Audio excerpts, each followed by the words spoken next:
Hey everyone, I'm John and welcome back to Gen Z Democracy.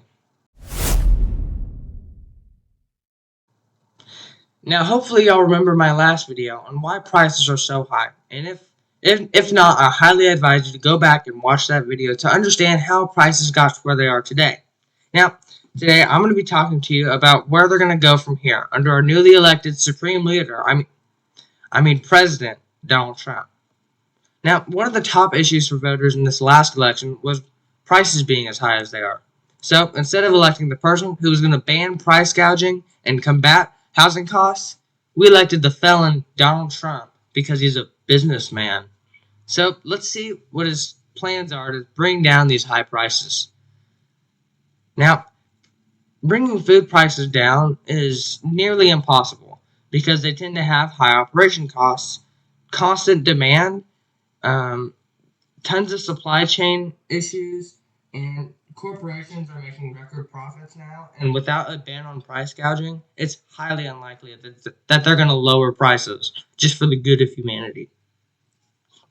Now, this has also been verified when chief economists at New Century Advisors said that once food prices go up, they tend to stay up. They also said the inflation may come down, so we don't see huge price hikes, but outside of widespread depression, we don't tend to see prices falling across the board.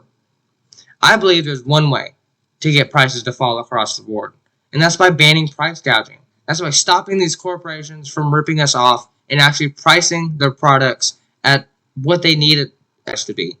Just enough to make do with the profit. Anyway, now, is Trump going to stand up to these big corporations?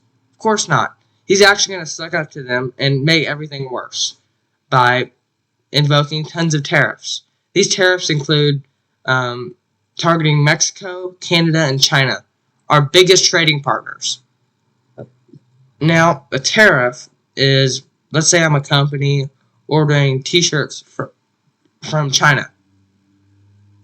So I'd pay what I pay to China, and since there's like let's say 10% tariff on China, I'd pay 10% of what I paid China to the United States.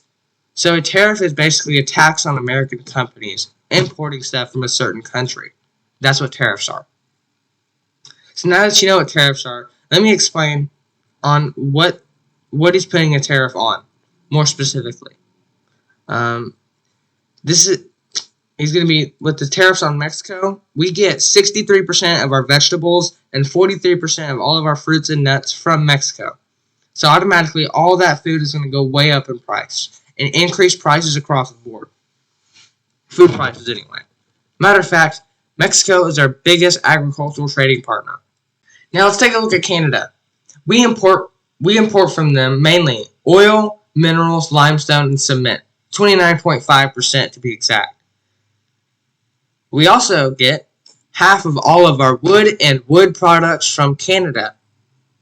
So automatically, that increases the price of housing costs. This increases the price of housing and increases the price of just building buildings in general.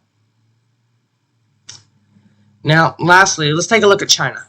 Now, I don't need to tell y'all how much is made in China. We all know the memes, how much is made in China, but let me give you one number. More specifically, 53% of all of our manufactured goods comes from China. Everything from your phone, your laptop, to a gaming console, the TV, all of that, all manufactured goods are all going to go up in price. Across the board, all of the manufactured goods. This is going to increase prices, from housing to food to stuff, to everything. And this is the guy we elected to lower prices. The main thing I want you to take away from this are these high prices are only going to go up from here. They're going to go up because of the person we elected to office to lower prices. This is why we need to wake up in 2026 and in the midterms actually vote in our great Democratic leaders if you even want to see a slight dip in prices. Thanks for watching. Please like and subscribe if you like this content. It helps push me out in the algorithm. I would really appreciate that. See you in the next one.